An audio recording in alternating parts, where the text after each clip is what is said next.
Olá, alunos Medcel, sejam bem-vindos a mais uma aula. Aqui é o Dr. Fábio Colagrossi Paes Barbosa e hoje nós vamos tratar de um tema muito interessante que tem a ver com tecnologia e tem questões nas provas que vocês vão enfrentar por aí da cirurgia geral, que são as bases da cirurgia videolaparoscópica e da robótica, tá? Isso aqui não é o meu objetivo ensinar você a operar por vídeo ou por robô. É mostrar para você como as coisas funcionam. Você vai entrar aí no seu internato, na cirurgia, você tem que ver como que é uma videocolecistectomia, o que é aquele monte de cabo, como é que funciona aquilo, quais as vantagens e as desvantagens, e o que cai na prova, que despenca na prova, são os efeitos que acontecem no organismo quando você faz o pneumoperitônio. Quando você insufla o ar, que é o CO2, que é o mais utilizado, o gás, para fazer o pneumoperitônio. Então, atenção aqui comigo, é uma aula bem interativa, bem legal, tem bastante imagem, bastante vídeo. Vocês vão entender. Se você não está familiarizado com isso, busca alguém na sua cidade, no seu hospital escola, que faz cirurgia por vídeo para você acompanhar e entender isso aqui na prática, para não ficar algo muito teórico. Então, a cirurgia videolaparoscópica nada mais é do que uma tática cirúrgica. Ao invés de fazer uma incisão grande, eu vou fazer alguns furinhos, vou colocar uma câmera e vou colocar outros furinhos com as pinças. Tá? Para isso eu tenho um carrinho aqui, um rack, que eu vou ter um monitor, que é uma tela, uma televisão, uma tela. Eu tenho aqui um aparelho que é um insuflador, que vai injetar ar dentro da cavidade. Imagina, você não tem espaço na barriga, não vai enxergar nada. Então eu tenho que criar o espaço. Eu injeto um gás, que é o CO2, a gente vai ver por quê, que é o gás carbônico, né? E esse insuflador aqui eu controlo quanto de ar que eu estou insuflando, qual que é a pressão que está lá dentro, isso tudo eu preciso saber. Eu tenho um outro aparelho aqui que é uma fonte de luz, tem um cabo de fibra ótica, uma fonte de luz que vai ser ligado na câmera, porque senão, na ótica, senão você não enxerga nada dentro da barriga. Tá? Você tem um outro aparelho que é a própria câmera, que vai ser conectado na ótica. Então, só para quem nunca viu, para a gente ter uma ideia, e você vai trabalhar por esses furinhos, tá? Para fazer a videolaparoscopia. No começo pode aumentar um pouco o custo, porque o carrinho tem preço, né? Então você tem manutenção, tem treinamento. Né? No final das contas, se você botar aí na ponta do lápis, diminuir o tempo de internação, diminuir complicações, o custo compensa muito. Então hoje em dia a videolaparoscopia está muito bem difundida. Existem pinças como na cirurgia aberta, tem pinça tipo tesoura, pinça como se fosse um Kelly, um Mixter, né, que tem uma pinça chamada Maryland, você tem uma dentinha, uma pinça com dente, você tem porta-agulha, então as pinças são muito parecidas. E você tem os portais de 5 e de 10 milímetros, por onde você introduz essas pinças, tá? Não vou me ater muito a isso. Agora, isso aqui cai em prova. Quais são as vantagens da videolaparoscopia em relação à cirurgia aberta? Tem várias. A principal vantagem não é a estética, que fica mais bonito. Também é uma vantagem, mas não é a principal. Primeiro, a vídeo ela tem menos agressão, não vai abrir a parede abdominal. Então, com isso, a resposta inflamatória no trauma cirúrgico é menor. Então, você tem menos complicações pós-operatórias, tem menos dor no pós-operatória. A ventilação do paciente vai ser melhor, porque você não vai ter uma incisão supra-umbilical, que vai ter dor na hora de respirar. Esse indivíduo vai voltar mais rápido às atividades, ao esporte também, porque ele tem menos chance de fazer hérnias. Esse indivíduo ele vai ter alta mais rápido do hospital, o intestino vai voltar a funcionar mais rápido, então ele tem um efeito estético superior também. E uma grande vantagem, a vídeo pode ser um exame diagnóstico e também terapêutico. Então você está com dúvida, passa a ótica e olha. Aí será que era apendicite? Será que é o ovário? Será que é a trompa? Será que é outra parte do intestino? E ele pode, numa incisão ali em cima do umbigo, avaliar toda a cavidade abdominal, sem precisar fazer grandes incisões. Então ela tem muitas vantagens, né? É claro que se você não tiver o vídeo, vai fazer aberto, se precisar operar, vai ter que operar, tem que resolver o problema, mas ela é uma via de acesso muito interessante. Do ponto de vista de pré-operatório, não vai mudar muita coisa. O paciente tem que fazer risco cirúrgico, avaliação cardiológica, avaliação pré-anestésica, os exames, não vai mudar muita coisa em relação ao pré-operatório. E é importante você sempre conversar com o paciente, para dizer para ele o seguinte: a cirurgia por vídeo é uma tática, é uma forma de chegar lá. Se a gente tiver alguma dificuldade, se a gente vê que a sua vida está entrando em risco, a gente para e converte para a cirurgia aberta. Não há problema nenhum em converter. Tá? Se você tem dificuldade, não tem material, não tem treinamento, cirurgia está muito difícil, para e converte. Ele tem que saber disso antes de entrar na cirurgia.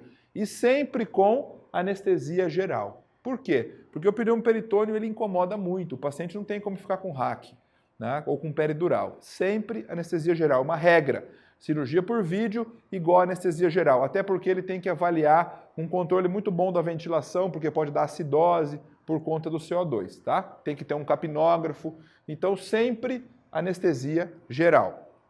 Agora, mais coisas do aspecto técnico. O que você vai fazer?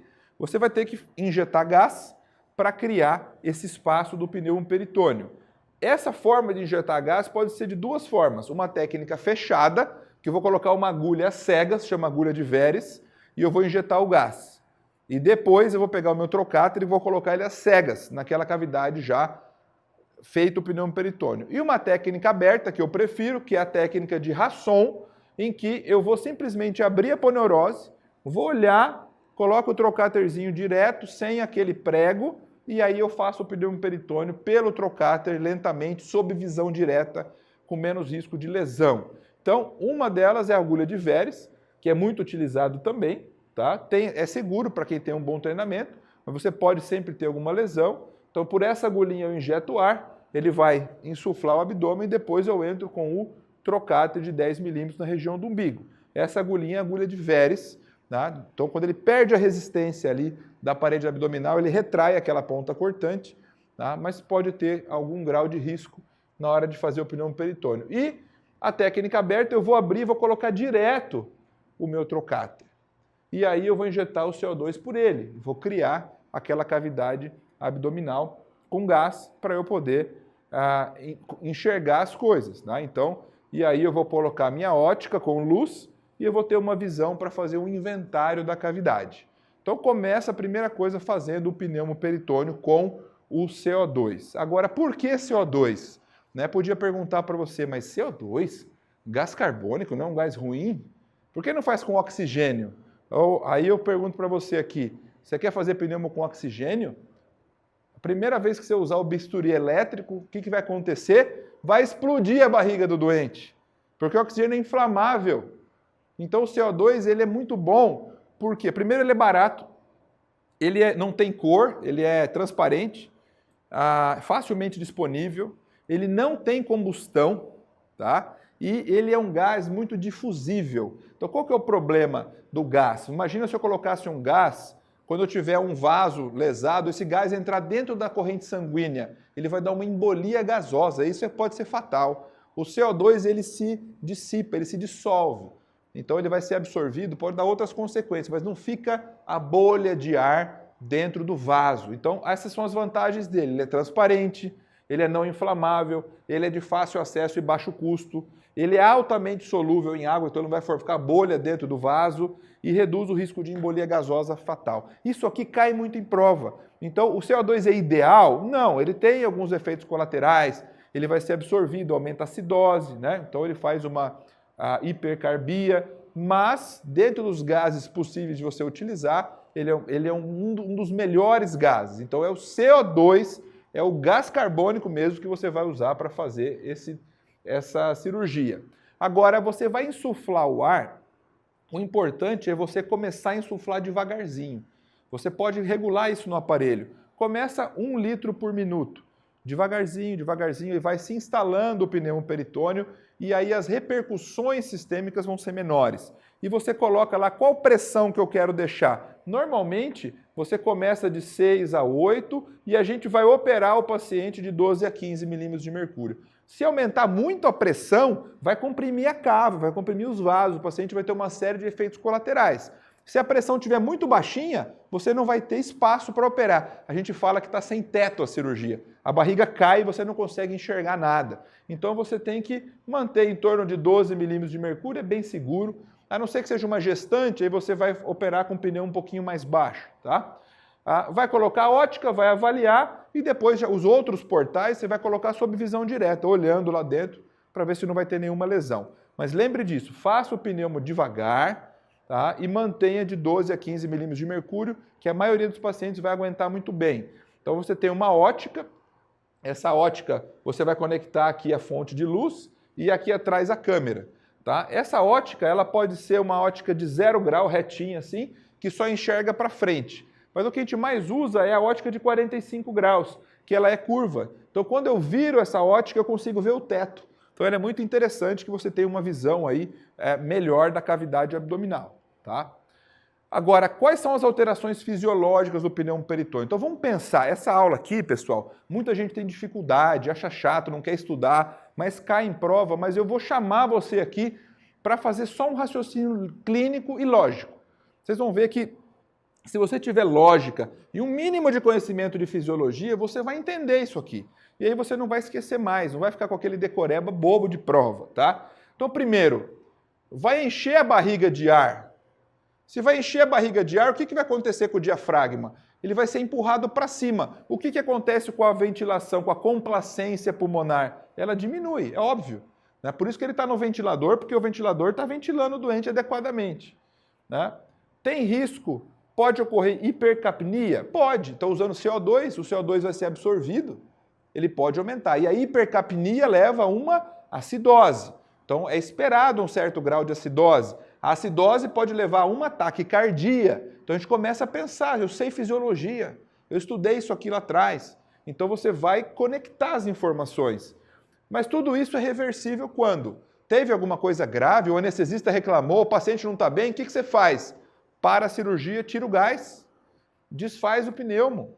Desfaz o pneumo, tudo acaba. Tá? Então é interessante isso. Essa semana mesmo eu estava fazendo uma cirurgia, uma videocolestectomia. Durante o procedimento, o anestesista me chamou. O paciente tá bradicárdica, não está bem. O que eu fiz?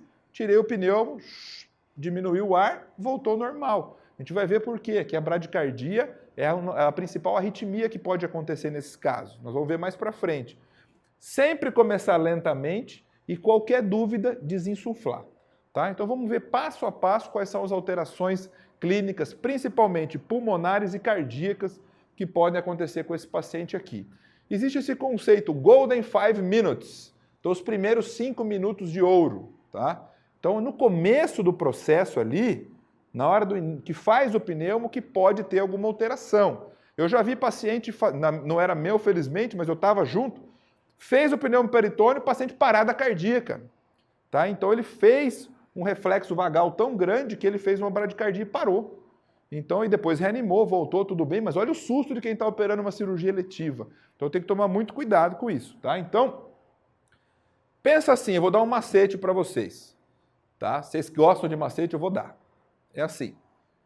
Quando você opera por vídeo e faz o pneumo, tudo aumenta. Pensa assim, tudo aumenta, menos duas coisas. Só duas coisas diminuem. Que diminui? É fácil de entender. O retorno venoso, por quê? Porque você vai comprimir a cava, vai diminuir o retorno venoso. E diminuindo o retorno venoso, o que acontece? O débito cardíaco também cai. Então, guarda essa parte aqui pelo menos. Comprimiu a cava, diminui o retorno venoso, diminui o débito. O resto aumenta. Aumenta a pressão abdominal? Aumenta. Aumenta a pressão venosa central? Está comprimindo a cava? Aumenta. Aumenta a resistência vascular periférica? Sim. Também por compressão da própria aorta. Você pode ter um aumento da resistência vascular periférica, vai ter uma vasoconstrição periférica reflexa. Aumenta a frequência cardíaca? Aumenta. Primeiro, para tentar compensar o débito, porque diminuiu o retorno venoso. Segundo, por conta da acidose. Então, tudo o resto aumenta. Quem diminui? O retorno venoso e o débito cardíaco. Tá? Vamos ver isso agora. Cada um desses a gente vai estudar individualmente, porque isso aqui é perguntado na prova. E o aluno fica perdidinho. Ele não consegue entender o porquê das coisas. E eu vou mostrar para vocês que é lógico, isso aqui é só lógica. Por que aumenta a PVC? Então vamos lá. Transmissão do aumento da pressão do abdômen ao tórax devido à elevação do diafragma. Então imagina, a pressão venosa central lá em cima, na hora que eu comprimo a cavidade, a pressão aumenta. Certo? O débito cardíaco vai sofrer com isso. O débito diminui de 20% a 40%. Por quê? Porque diminui o retorno venoso. Tá? Então diminui o retorno venoso e além disso a gente tem uma resistência periférica aumentada. Então o débito cardíaco diminui. Tá? Ele tenta compensar com a taquicardia, mas ele diminui. A resistência vascular periférica é aumentada. Por quê? Também a pós-carga é aumentada. A compressão da aorta e dos vasos viscerais vai levar a uma vasoconstrição compensatória. Tá? Aumento da pós-carga, libera fatores humorais, renina, vasopressina, possivelmente pela hipercarbia. Então, a gente tem uma diminuição da pré-carga, porque o retorno venoso diminui, e um aumento da pós-carga, porque faz vasoconstrição. O débito cardíaco diminui, não tem jeito. Tá? Então, isso é um efeito colateral do pneumo peritônio. Taquicardia é esperado, vai tentar compensar o débito. Primeira coisa, resposta simpática compensatória de diminuição do retorno venoso, vai tentar compensar o débito. Além disso, ele pode ser decorrente de uma maior absorção de CO2. A acidose faz taquicardia. Tá? Então, é considerado uma resposta meio que fisiológica, aumentar um pouquinho a frequência cardíaca. Até cuidado, que tem uma dúvida, quando pergunta em prova qual é a arritmia mais comum do paciente com pneumo peritônio. A resposta sempre é bradicardia. Por quê? Por conta de reflexo vagal. Agora, a taquicardia ela é considerada uma resposta fisiológica. Ela não é considerada um problema, uma arritmia grave. Tá? Então, cuidado com essa pegadinha aí que pode acontecer. As arritmias cardíacas, quase 50% dos casos fazem alguma arritmia. A maioria são arritmias sinusais benignas. Então, o que eu botei como polêmica aqui? Por quê? Porque a maioria das perguntas vão dar como resposta bradicardia sinusal.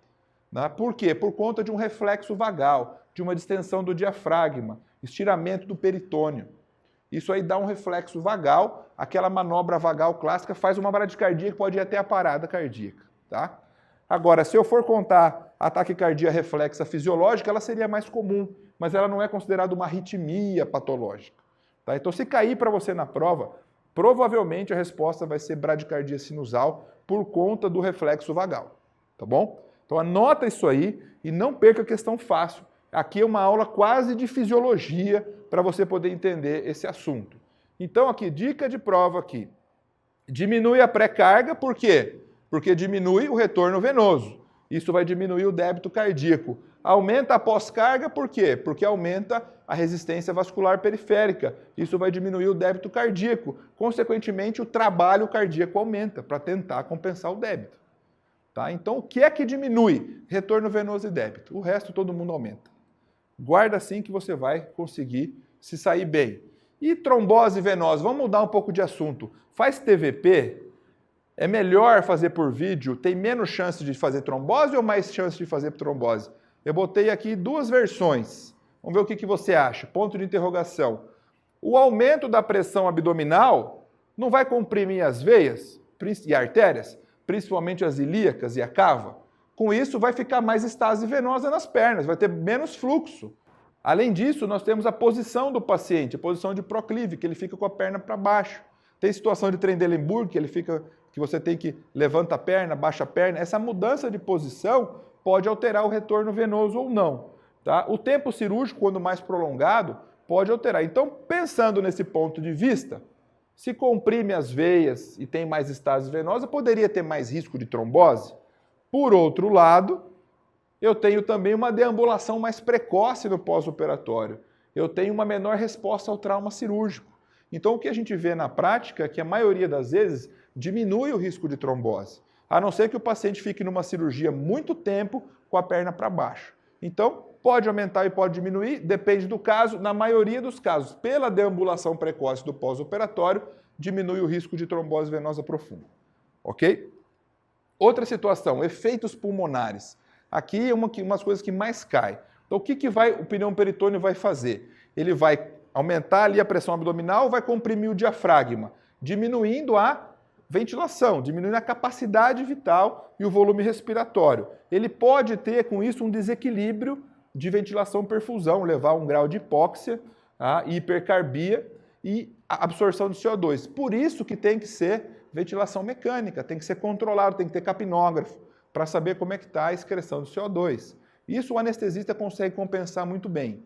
Tá? Então isso aqui não é um grande problema. Agora, no pós-operatório, aí é muito melhor. Né? Então você vai fazer por vídeo, você não vai ter aquela incisão zona, que o doente tem dor e não consegue nem inspirar profundamente, que vai levar a telectasia, que vai levar a infecção, a pneumonia. Então no pós-operatório, as complicações pulmonares são menores, e elas são as principais causas de qualquer cirurgia abdominal. Né? Eu faço hepatectomia. Qual a principal complicação da cirurgia? É pneumonia no pós-operatório, né? Porque faz uma incisão grande, põe afastador. Né? Quando você não faz por vídeo, você tem que pensar nisso. Diminui a dor, tem menos atelectasia. Então ela pode ter um efeito no intraoperatório ruim? Pode. Se aquele paciente for um pneumopata grave, será que ele pode não resistir ao pneumoperitônio? Você tem que sempre avaliar isso. Tá? Não é uma contraindicação absoluta, mas faz parte da sua avaliação do pré-operatório. Mas compensa muito o pós-operatório. Se você conseguiu fazer por vídeo, você tem uma ótima resposta no pós-operatório. Do ponto de vista do fluxo sanguíneo cerebral, isso sempre cai na prova. Aumenta a pique, né? A pressão intracraniana. Todo mundo aumenta, eu falei para vocês, não falei? Por quê? A hipercarbia aumenta o fluxo cerebral, aumenta a pique e faz edema cerebral. Tá? E se esse paciente ainda fica com a cabeça para baixo na cirurgia, posição de Trendelenburg, aumenta mais ainda essa pressão. Então isso piora. Pergunta, o que acontece com a pique? Aumenta. O que acontece com a pressão abdominal? A PIA? Aumenta. Tudo aumenta. Quem que diminui? Retorno venoso e débito cardíaco. Eu vou repetir isso algumas vezes para vocês memorizarem, tá? Isso aqui é temido e terrível, embolia gasosa. Ninguém quer isso. Isso aqui mata o doente. Entrou ar dentro da corrente sanguínea. Pode acontecer? Pode. Com CO2 é raro. Por quê? Porque ele se difunde, ele se dissolve. Tá? Ele é potencialmente fatal. Entrou gás no sistema vascular. O gás não dissolvido vai ficar como bolha. E essa bolha vai ficar lá no ventrículo direito e vai levar um choque cardiogênico. E aí o que a gente tem que fazer? Então o CO2 ele é um dos mais seguros porque ele absorve, não forma essa bolha. Ele vai dar outros problemas pela absorção dele, mas pelo menos não dá embolia. E o que você vai fazer? É questão de prova. Você vai, primeira coisa, tirar o pneumoperitônio. O anestesista vai ficar maluco, vai falar que o indivíduo está chocado e tal, caiu o débito. Tira o pneumoperitônio e usa essa posição aqui, ó, posição de Duran. O que é essa posição? Deixa o doente em decúbito lateral esquerdo, do lado esquerdo, com Trendelenburg. Levanta as pernas. Decúbito lateral esquerdo e levanta as pernas. Faz uma hiperventilação e, se possível, esse paciente com acesso central, ele passa um acesso central, intracate, e você vai aspirar direto do coração. Você aspirando, você tem chance de puxar o gás, puxar a bolha que está lá dentro. Tá? Esse é o tratamento mais utilizado, que tem aí uma chance de dar certo. Então você desfaz o pneumo, decúbito lateral esquerdo, Trendelenburg, hiperventila e tenta aspirar o acesso venoso central. Isso aqui é questãozinha de prova e todo mundo erra, ninguém sabe. É uma conduta assim de emergência dentro do centro cirúrgico para o anestesista tomar essas decisões. Então tem que pensar na embolia gasosa, que ela é muito fatal. Em relação à resposta metabólica ao trauma, em relação à resposta imunológica, como a vídeo tem menos incisão, tem menos agressão, vai ser menor. O indivíduo vai ter menos CIRS, ele vai ter menos resposta pós-operatória. Tá? Então, porque tem menos trauma tecidual. Então, aqueles marcadores todos de estresse, como cortisol, catecolaminas, glicose, GH, os picos de subida de pós-operatório são mais baixos. O que sempre cai na prova? A tal da interleucina 6. Né? A PCR também. Então, se você medir a interleucina 6 no pós-operatório de alguém que fez uma incisão mediana ou uma incisão por vídeo da mesma cirurgia, o vídeo vai ser menor, porque tem menos resposta inflamatória, tem menos agressão no pós-operatório, questãozinha de prova. Então, a laparoscopia tem uma melhor preservação da função imunológica, tá? Menos alteração metabólica e imunológica do que a cirurgia aberta, por isso recupera mais rápido, por isso tem menos morbidade. Por isso tem alta mais precoce. E aí, quando você vai ver em relação a custo, também tem custo muito menor. Por quê? Porque você tem que olhar como um todo, tá? Ninguém pensa muito nisso aqui, ó. A hipotermia é importante, tomar cuidado. Por quê? Porque a maioria dos aparelhos, o gás, ele entra muito gelado. Existem aparelhos que aquecem o gás antes de entrar, mas isso pode levar a uma hipotermia. E hipotermia dá distúrbio de coagulação, piora a acidose e pode entrar naquela tríade letal. Toma muito cuidado com isso. O gás se expande e esfria. Quanto maior o fluxo, maior o resfriamento. Então ele é associado a uma série de complicações, como disfunção miocárdica, respiratória, hipocalemia, trombocitopenia, principalmente distúrbio de coagulação. Tá? Então, cuidado com hipotermia. Então, de preferência que o gás seja aquecido, tá? Ou você tem que ter um aquecimento externo do paciente. Em relação ao intestino, a vídeo é uma maravilha, né? Você não manipula a alça com a mão, então o ilho paralítico é muito pequeno. O indivíduo não fica distendido um tempão depois da cirurgia, ele já está eliminando gases, já está com ruídos normais, já consegue liberar dieta rápido. Então, em relação a essa parte, a vídeo também é uma maravilha. Dito todas essas repercussões boas e ruins da vídeo que você tem que estudar e tem que lembrar, pergunta clássica, qual que é a contraindicação? Quem é aquele doente que não pode fazer videolaparoscopia? Primeiro, instabilidade hemodinâmica. Nenhum paciente instável pode fazer vídeo. Não importa que cirurgia seja. Por quê? Eu não falei para vocês aqui que o pneumoperitônio dá essa série de alterações fisiológicas? Cai o débito cardíaco.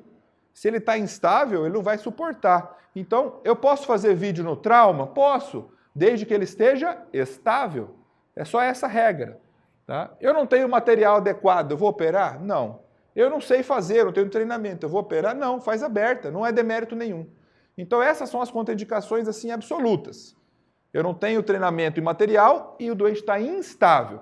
Agora tem outras situações que são relativas, por exemplo, uma doença cardíaca ou pulmonar grave. Será que essas alterações do pneumoperitônio vão atrapalhar muito? Um paciente cardiopata ou pneumopata? Aí você vai pôr na balança. O benefício do pós-operatório será que não compensa? Eu faço com o pneumo mais baixo, conversando ali com o anestesista. É relativo. Cirurgias prévias. Antigamente, paciente que já tinha cirurgia prévia, como vai ter brida e aderência, ninguém queria operar por vídeo, porque vai estar tudo grudado mesmo. Hoje em dia não é uma contraindicação. Eu opero vários pacientes de vesícula que têm laparotomia mediana. A maioria deles, você fazendo pneumo aberto, você consegue achar uma brechinha e entrar. Agora, às vezes a cavidade está toda bloqueada, não dá. Não conseguiu, você para e converte para cirurgia aberta. Obesidade mórbida, antigamente era um problema, porque o trocáter tem um tamanho assim, você pode nem chegar no peritônio. Hoje em dia tem materiais especiais. A própria cirurgia de obesidade, cirurgia bariátrica, é feita por vídeo, com muito bem sucedido, e acaba sendo uma indicação, porque imagina fazer uma incisão grande, o paciente vai ter hérnia, é um problema no pós-operatório do obeso, a incisão grande.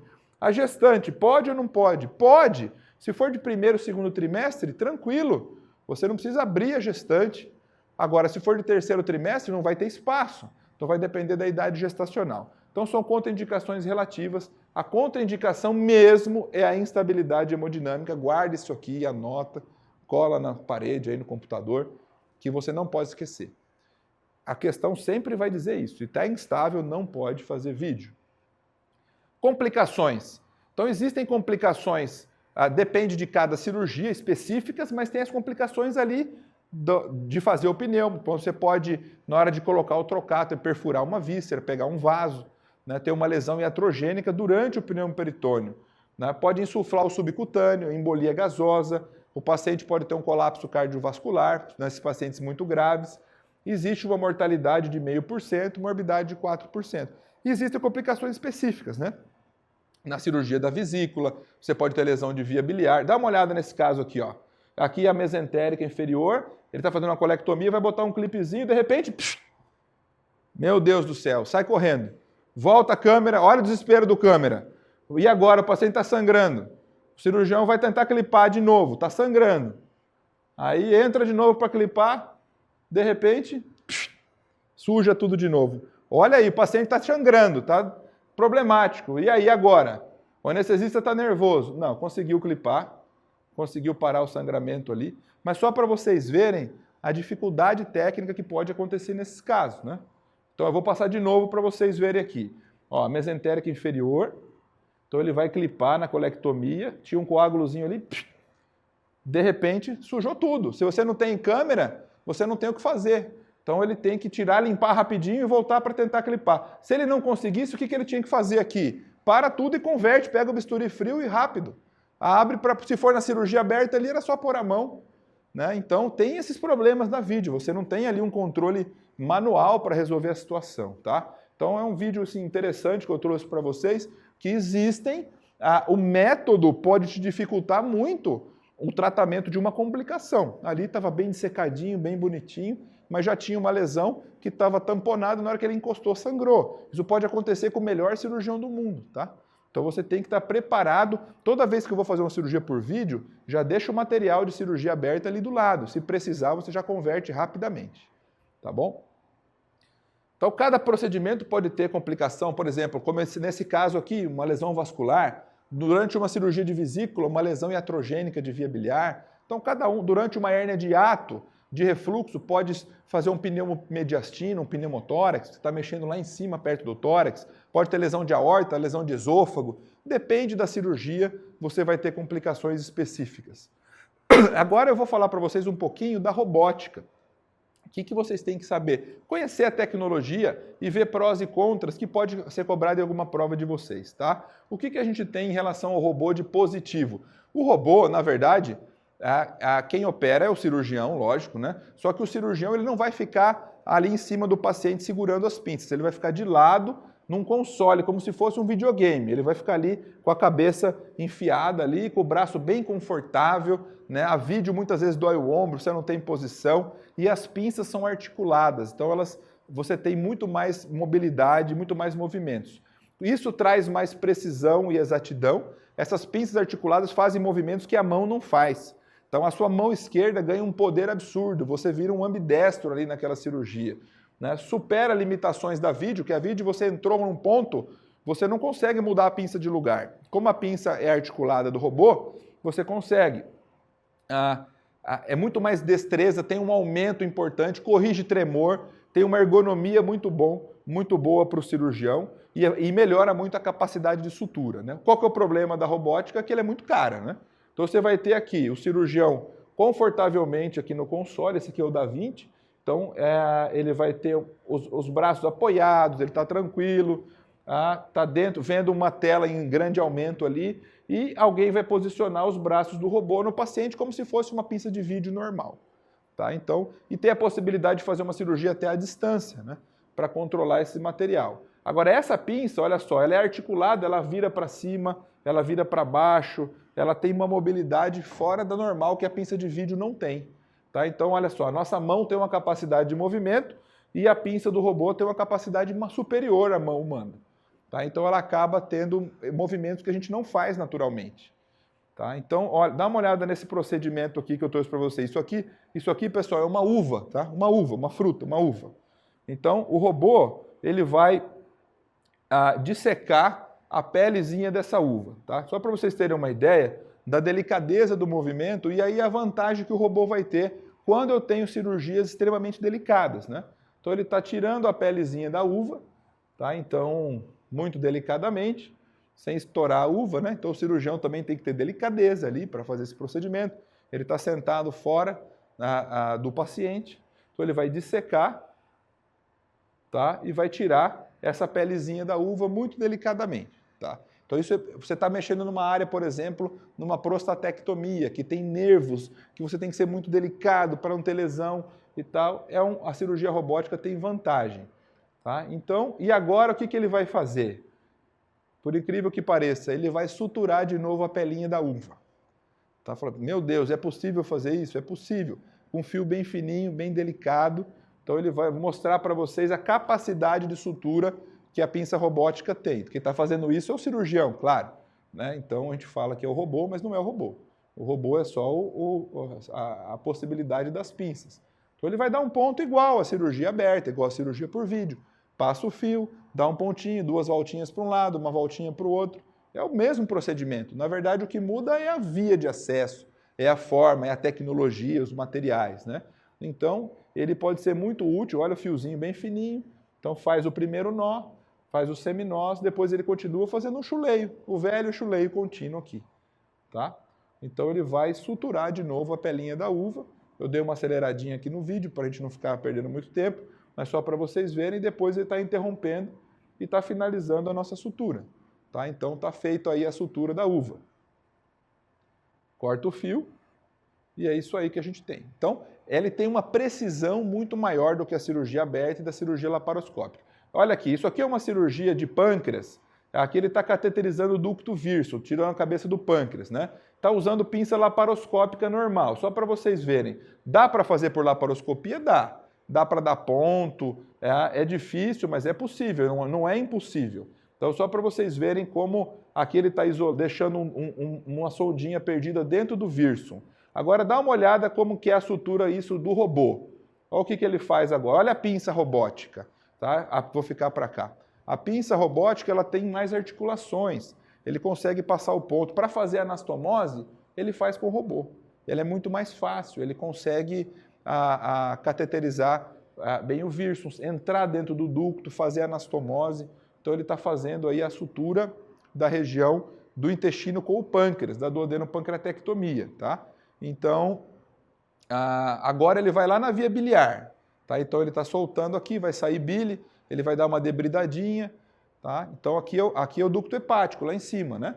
Ele vai levar o intestino lá em cima para fazer a biliodigestiva. Então fez a anastomose pancreática lá e aqui agora a anastomose biliar. Então olha a facilidade de passar o ponto com essa pinça articulada, tá?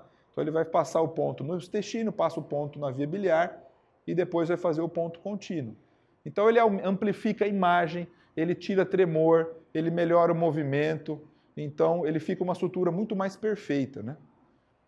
Então ele, nesse caso, ele está fazendo boa parte por laparoscopia e a parte das anastomoses ele foi para a robótica, tá? Então é uma possibilidade também. Além disso, aumenta a imagem, tem uma imagem tridimensional, um ambiente estável e ergonômico para o médico, né? Diminui a curva de aprendizagem, como é mais fácil, na videolaparoscopia tradicional você precisa de uma curva muito maior, né? E tem um grande potencial de crescimento ainda. O problema é o custo. Tá? Então, negativo é o custo, você precisa de um treinamento adicional, tempo de console, então eu preciso treinar, e isso é muito caro, você tem uma hora de treinamento, tá? E o tempo cirúrgico também pode ser mais demorado. Então, às vezes você faz perfeito, mas você demora mais, tem que botar isso na balança. O grande problema nosso é o custo hoje em dia. É muito usado na urologia, na cirurgia de próstata hoje em dia, praticamente o robô virou o padrão. É usada na ginecologia, na cirurgia geral, principalmente no esôfago e pâncreas, tem uma boa aceitação. A cirurgia cardiotorácica, na neuro, na cabeça e pescoço. Então tem um campo para crescer em todas as áreas, tá? Então é algo que principalmente vem para desenvolver essas pinças diferentes e articuladas. Vamos mostrar para vocês, para finalizar, como que isso aqui cai na prova, tá? Então como é que isso é cobrado, vocês vão ver que assistindo essa aula vocês vão ter condição de resolver e vai estar muito diferenciado, porque a maioria dos alunos não sabe nada disso aqui. Questão do INCA agora, 2017. O paciente será submetido à colecistectomia por videolaparoscopia. As seguintes alterações na homeostase podem ocorrer nesse paciente, decorrentes do emprego de CO2 para realizar o pneumo peritônio. Então, o que pode acontecer decorrente do CO2? Acidose, sim, diminuição da resposta imunológica sistêmica e diminuição da atividade do sistema renina-angiotensina-aldosterona. E agora? Não sei, vamos pular, depois a gente volta. Alcalose? Não. Acidose, sim. Aumento do trabalho cardíaco e aumento da pressão intracraniana, essa tá boa, hein? A gente já viu que aumenta o trabalho cardíaco, porque diminui o débito, aumenta a pressão intracraniana também. Acidose, aumento da resposta imunológica sistêmica e aumento da resposta simpática. Então aqui o que a gente tem? Na verdade, a resposta imunológica sistêmica, a resposta ao trauma, ela diminui, tá? Agora, diminui a ativação do sistema renina-angiotensina-aldosterona. Então, a princípio, nesse caso aqui, por conta dessa compressão dos vasos do abdômen, pode aumentar a atividade do sistema renina-angiotensina-aldosterona. Então, a melhor resposta aqui é a letra C, acidose, aumento do trabalho cardíaco e aumento da pressão intracraniana. Então, tudo aumenta, menos o retorno venoso e o débito cardíaco, como eu disse para vocês na aula. Outra questão recente agora da Higgs. A videocirurgia, inegavelmente, representou um grande avanço no tratamento de patologias cirúrgicas abdominais. Entretanto, nem sempre se pode indicá-la. Assinale a alternativa considerada contraindicação absoluta da vídeo. Colecistite alitiásica em paciente diabético? Nada a ver. Trauma abdominal? Pode, desde que esteja estável. Instabilidade hemodinâmica de qualquer origem? Essa não pode. Cirurgias complexas, como procedimento de Whipple? Pode, se tiver condição de fazer, tecnicamente pode. Apendicite aguda com peritonite purulenta generalizada é uma indicação para lavar toda a cavidade. Então aqui o que não pode é instabilidade hemodinâmica. Então essa pergunta fácil, não vai errar isso, é a principal contraindicação. Outra questão de 2017, ver como esse tema ele é frequente agora, frequente nesse momento. A arritmia cardíaca mais comum secundária aos efeitos da laparoscopia? É. Então, aquela questão problemática. Qual é a principal arritmia? É a bradicardia sinusal, a taquicardia sinusal, extracístole ventricular ou fibrilação. Aí é pegadinha. Tá? Por quê? Tem taquicardia? Tem, mas é uma resposta fisiológica. A arritmia mais comum, considerada patológica, é a bradicardia sinusal. Esse aqui dá pano para manga, dá briga essa questão. Mas as questões que eu vejo sempre que pergunto de arritmia, a resposta é bradicardia sinusal, tá bom? Por conta do reflexo vagal. Agora, a taquicardia seria uma resposta fisiológica, né? Por conta do quê? Por conta da acidose, por conta da baixa do débito cardíaco para aumentar o débito cardíaco, tentar compensar. Unicamp em 2016. Com relação à cirurgia laparoscópica, é correto afirmar que a interleucina 6 e os leucócitos não se elevam significativamente no pós-operatório. Então, as provas de resposta inflamatória não sobem tanto. Boa. Pode causar hipertensão arterial devido à compressão da veia cava. Isso vai dar hipertensão? Esquisito, né? Vai diminuir o débito, deve dar hipotensão. O pneumoperitônio não pode ser realizado com CO2 ou óxido nitroso devido ao risco de combustão? Não, o CO2 é o que ele é feito. Pode causar bradicardia devido à hipercarbia? Pode causar bradicardia? Pode, pela reflexo vagal. A hipercarbia causa taquicardia. Essa questão é difícil dessa parte. Você tem que saber assistir a minha aula para poder entender. Então a resposta é letra A. A interleucina 6 e os leucócitos não aumentam muito, porque você não tem uma grande resposta, resposta metabólica ao trauma, ok? Outra de 2016, só questão dos últimos anos, hein? Com relação ao uso da videolaparoscopia, considere as situações a seguir. Ele vai dizer no final que constitui uma abordagem válida por vídeo quando? Apendicite aguda com peritonite? Boa, dá para lavar toda a cavidade. Trauma abdominal com choque? Não pode, choque. Gravidez ectópica rota com instabilidade? Não pode, instável. Ferimento de arma branca? Se estiver estável, pode. Então aqui, resposta, vídeo 1 e 4. Tá? Então, ele deu duas situações que tem choque, que tem instabilidade. As outras não tem. Então você tem essa possibilidade. Paciente de 51 anos está sendo submetido à colistectomia por vídeo. Imediatamente após a insuflação do abdômen, a frequência cardíaca cai para 41. Olha lá, questão prática, bradicardia por reflexo vagal. Provavelmente foi causada por quê? Embolia gasosa, pneumoperitônio, drogas anestésicas e sangramento oculto. Então essa questão é tão fácil que ela nem mostrou o motivo, ela só botou pneumoperitônio. Mas o que o pneumoperitônio causa? Você já sabe, ele causa uma distensão do peritônio que vai causar um reflexo vagal em algumas pessoas.